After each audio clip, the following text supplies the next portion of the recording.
Hello and welcome to our weekly look at events inside Syria. I'm Hazem Sika. Well, as the fighting continues with neither the government nor opposition forces any closer to a decisive victory, it is the Syrian people who are most exposed to the realities of war. Access to food, fuel and electricity has become increasingly difficult. And where it is available, prices are high. The fighting has so far forced around 400,000 people to flee to neighbouring countries, and at least 2 million others have been forced from their homes. Well, here are just some of the things that Syrians are having to deal with. Daily staples like bread are in very short supply. The price of a loaf of bread can be as much as 5 times what it was before the conflict began. And the shortages mean people have to queue for hours to buy whatever they can. Electricity outages have become commonplace. That has left many Syrians vulnerable during the coldest time of the year. And for a majority of Syrians, access to services like healthcare, schools and even rubbish collection have disappeared. Well, the war in Syria has taken a heavy toll on the economy, despite the government's best efforts to keep it afloat. Inflation has risen to 40%, while the prices of food and fuel have increased. Syria's government has spent billions of dollars of its foreign currency reserves on subsidizing food and fuel. But some economists say the government may run out of these reserves by the end of 2013. And the cost of war and soldiers' wages are also hitting the government's finances. And foreign investment in Syria has almost ground to a halt. Well, joining us to talk more about this are our 3 guests in Istanbul. Durmus Aydin, Vice President of the Humanitarian Relief Foundation, a Turkish aid agency which has operated in Syria for over 10 years. In Philadelphia, we have Abboud, a Syrian economist at Arcadia University, whose research is focused on capital flight in Syria. And joining us from London, Alan George, a senior associate at Oxford University and author of Syria, Neither Bread Nor Freedom. Welcome to the programme, all 3 of you. Durmus Aydin, if I could start with you, just give us a sense of what daily life is like for people inside Syria at the moment. Yes, thank you. As you know, since the uprising 2011 March, day by day the situation is getting worse. Now 22 months passed already and the situation of civilian people are getting worse. When you look at Aleppo, the situation is really harsh because 4 million people are living with many lack of health facilities, lack of food, lack of some clothing and many things. Just I would like to give you some information about, medical services. For instance, there are 3 hospitals in Aleppo, but unfortunately 2 of them bombed by a regime and just 1 of them is working, but that hospital is working already with the lack of capacity because they rely on the generator and there is no fuel oil in Aleppo. It's very shortage, so the people are really suffering in the hospital, and if there is no fuel oil, generator is not working and the hospital is not working properly. As you know, now the winter is coming. Already winter is now in Aleppo, so people are really suffering because of cold. At the moment, we as IHH send blankets, winter clothing, some food and shoes to Aleppo, but it is not enough at the moment. I'm talking about 4 million people, and already it is 2 million people inside Aleppo already. Now I became IDPs. So people there moving from one village to other village, and they are coming to center of the Aleppo. And when we look at the situation in Aleppo at the moment, people are really suffering. But another problem is heating. Heating is such a big problem at the moment because, as you know, they were using fuel oil while at home. The people they are using the fuel oil for their stoves, but there is no fuel oil. What's happening at the moment? People are trying to cut olive trees, and they are trying to find the wood pieces from the demolished houses and trying to get heat themselves. But it is causing another health problem. So the children are getting cold, and they are affecting physically and mentally. So it is really harsh. The other problem is lack of bread at the moment. The bakeries are not working well because of lack of fuel oil. So bakeries cannot produce made bread at the moment. There is a few bakeries are now working in Aleppo, but unfortunately thousands of people on the queue in front of the bakery to get 1 slice of bread. So it is really harsh. So what we are trying to do, we are trying to send flour to Aleppo to help those people. Last 10 days ago, we have sent about 200,000 tons of flour to Aleppo to help those people's food. And I'm sure this is really great help, but it is not enough. When we look at the international community, it is really, we are behind what they need, so we need to do urgent appeal. Well, you certainly paint a very sobering picture there of the situation for many people inside Syria, Durmus. But how does this vary from one region to the next within Syria? You talked a lot about what life is like inside and around Aleppo. What about the areas that haven't been, that are not not close to where the fighting is, but they have also been affected in some way, haven't they? Absolutely, they are also affected very much. But unfortunately, in what we are reaching now, the areas we are reaching where it's controlled by the oppositions. If the Syrian regime will allow us, we are ready to help the other areas as well.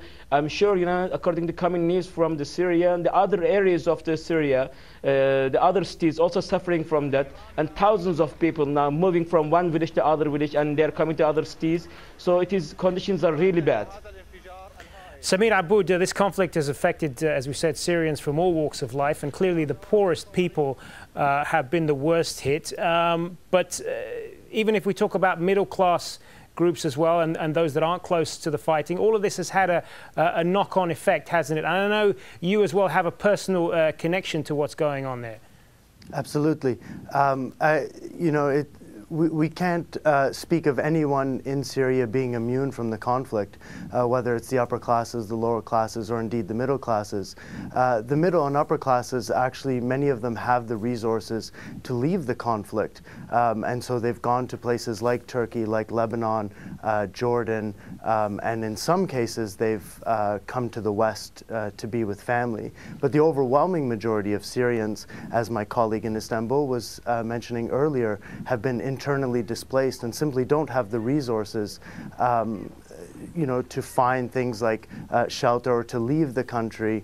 And this is the majority of the population that has been negatively affected by the conflict. And how does the economy in Syria, such as it is, function right now? I mean, I know Syria is a country that has depended a great deal on remittances from abroad. That's now more important than ever, isn't it? Absolutely. But because of sanctions from some countries, it's becoming even more difficult to send that money back home, back to families within Syria. Another problem is that, I mean, we talk about something called the Syrian economy, but for all intents and purposes, there isn't a functioning economy in Syria.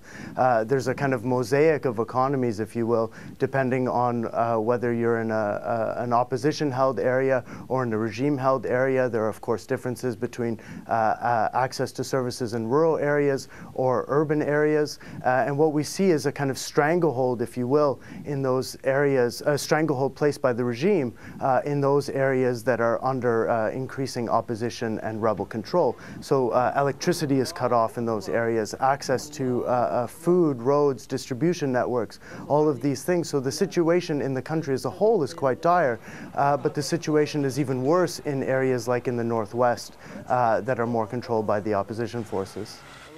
Alan, George, I know you probably agree with a lot of what you've just heard there, but I want to ask you as well about what the state of governance is like in some of these areas where whatever institutions there are have simply fallen away, and it is ruled such as it is by some of these rebel groups who I understand are, many of them, quite undisciplined.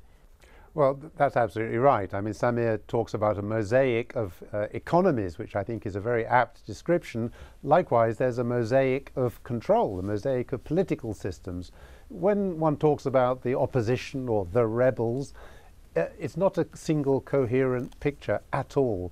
There's a myriad, a wide range of groups, some extremist Islamists, some secular, some more comprising mainly army defectors, all manner of groups, some locally based, some with a national agenda. It's very difficult to generalize. From reports, it appears that the Islamist groups, broadly described, are more disciplined and take more care in distributing such aid as is available to civilians. at the other extreme, there are some units, some brigades that call themselves part of the Free Syria Army, which function rather like bandits, so far as one can make out. If they capture a government position, an army base, they simply take for themselves. So it's more of a sort of Wild West mentality, if I could use that allusion. Well, something like that. It's very variable. There's no single coherent picture across the rebel side. It's really quite worrying. Not least, I think, because while I personally think the regime is going to be, is doomed, it will fall, the question then arises, do the various opposition groups, the rebel groups, turn on each other and prolong this conflict and the humanitarian catastrophe that goes with it? Indeed, we'll talk a little bit more about the timeline here and the sort of tipping point, such as it is. But I just want to turn back to you, Samir Abboud, and ask you, is the international community doing enough to assist people in Syria, particularly not just the refugees who have been forced out of the country, but those internally displaced within the country? Absolutely not. The World Food Programme recently released a bulletin on Syria and said that it only has enough resources to reach people until the end of January. And as we know, January and February are the coldest months in Syria, and at the end of that month, they're going to run out of food to be supplying Syrians.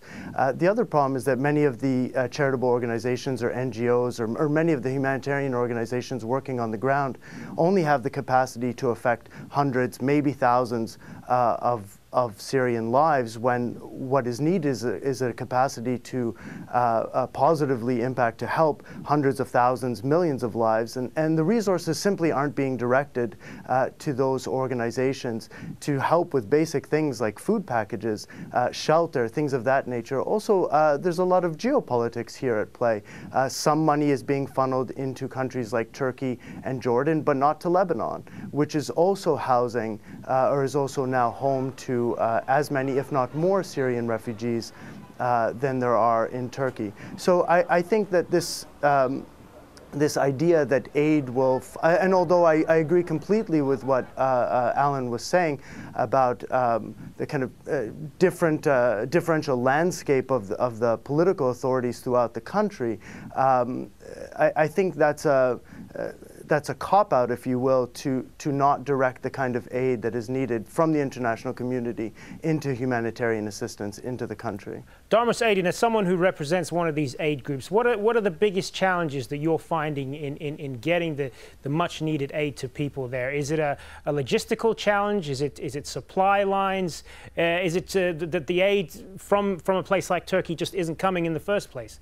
You know, at the beginning we are facing some difficulties, but at the moment, you know, we do not have any difficulties to access to those cities like Aleppo, Homs, Idlib, Latakia, and other cities.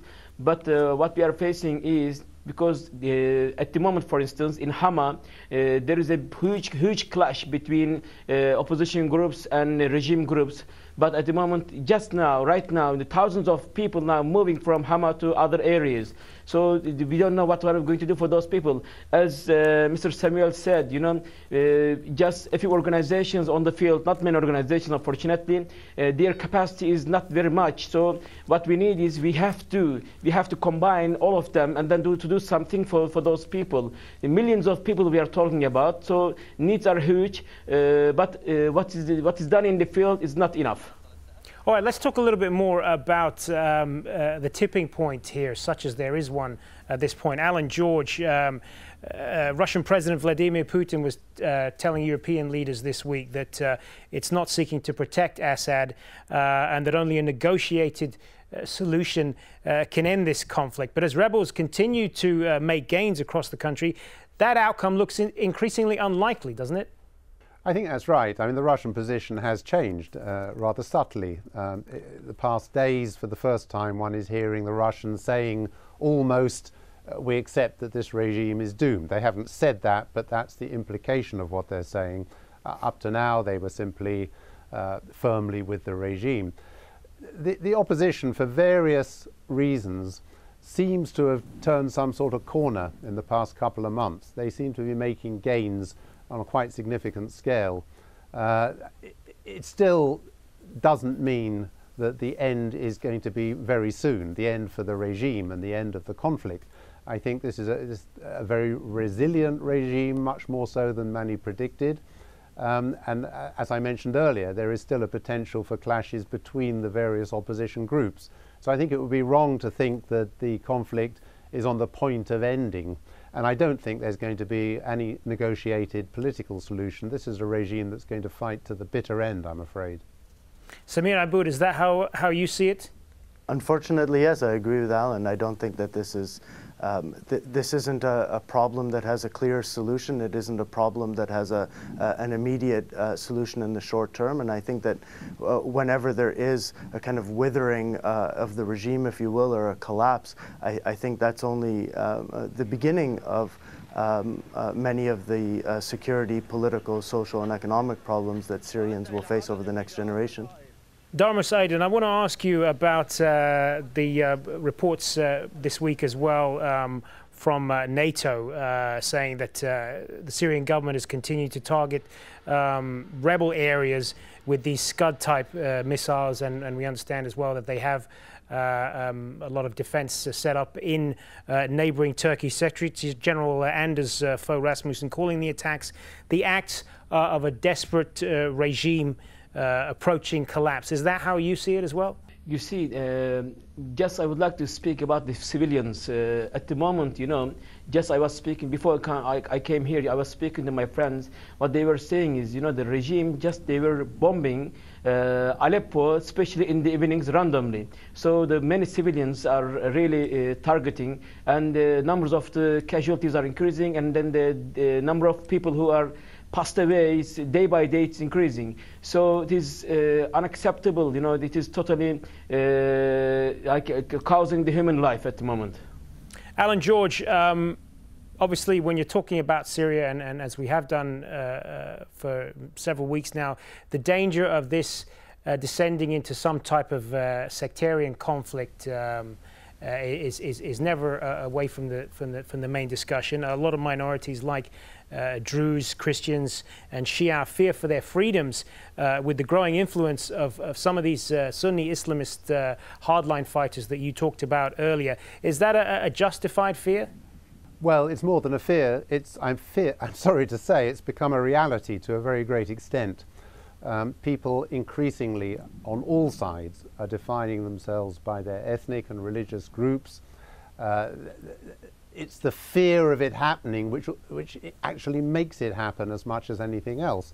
The reality is that the Assad regime from its inception was heavily centered on the Alawi clan or sect, which is concentrated geographically in the northwest of Syria along the coast. Alawis are heterodox Shia, but Syria is a patchwork of different sectarian communities. The majority group is of the Sunni, perhaps 60–65% of Syrians are Sunni Arabs. Ethnically, there are Kurds, maybe 10% of the population. So the country divides many different ways, and increasingly one sees this sectarian identity question coming to the fore. It's very depressing. It's very reminiscent of the Lebanese civil war from 1975 to 90. Very protracted, very brutal, vicious war. I fear that may be the future for Syria. I hope not, but one has to fear it. Samir Abboud, what's your view on this? The longer this war goes on, the more these sectarian differences come to the fore? I agree. I mean, I believe that the fear has become a reality. It is very objective for many people, but I don't think that the divisions within society are that neat. I think that there is also a very real fear among Syrians that the country will be divided up, and I think that we're ignoring the very strong basis, whether we agree with it or not, or whether it kind of baffles us from the outside. There is a basis of support for the regime, and whether that is because people actually believe in the legitimacy of the regime, which I highly doubt, but I think that legitimacy or at least that support for the regime, stems more from the fear of what's going to happen to the country if the regime collapses. And I don't believe that's motivated by an idea that the regime is some sort of protector of the minorities, although, of course, the regime has articulated itself as such over the last 30, 40 years. I believe that many Syrians across the sectarian landscape fear what is going to happen after. I also think that in many of the areas held by the rebel groups, some of their unsavory actions have taken a toll on the population itself, and many people within Syria don't neatly divide into kind of opposition or pro-opposition or pro-regime. People are scared for their country, they're worried about their families, and I think that as the thuggery, if you will, of both the regime and some in the opposition begins to reveal itself over the coming months, you're going to see a tension over that. A tension between, on the one hand, what we're talking about here is this pull towards a sectarian identity, and on the other hand, a pull kind of away from that, I believe. Durmus Aydin, the steady rebel advances appear to be tipping the balance in favor of those fighting to topple the Assad regime. Is that how you see it? I mean, is this really just a matter of not if, but when?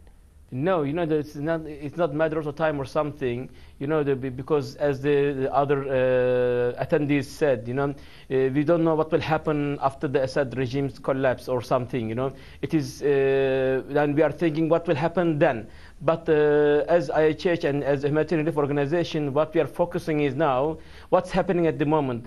As I said, the day by day, the people are dying and people are getting injured and children are dying. So it is getting worse. So I don't know, it's a matter of time or something. But this bloody bloodshed should be end as early as possible.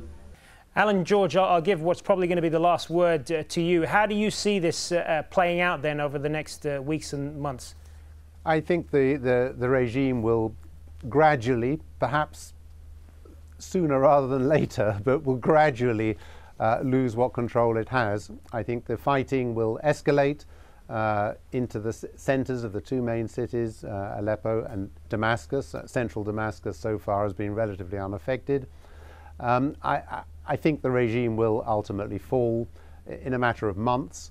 I fear that then the various opposition groups could turn on each other. It's a very worrying prospect.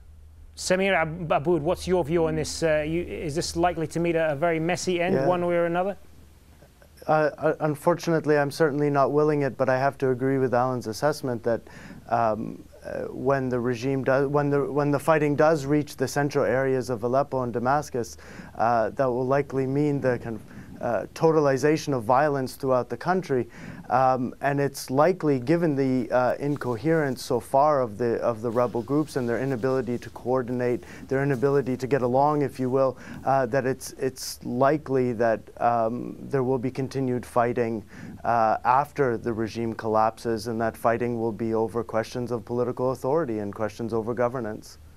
All right, that's got to be the last word. Thank you to all three of our guests in Istanbul, Durmus Aydin, in Philadelphia, Samir Abboud, and in London, Alan George. Thanks very much for your time.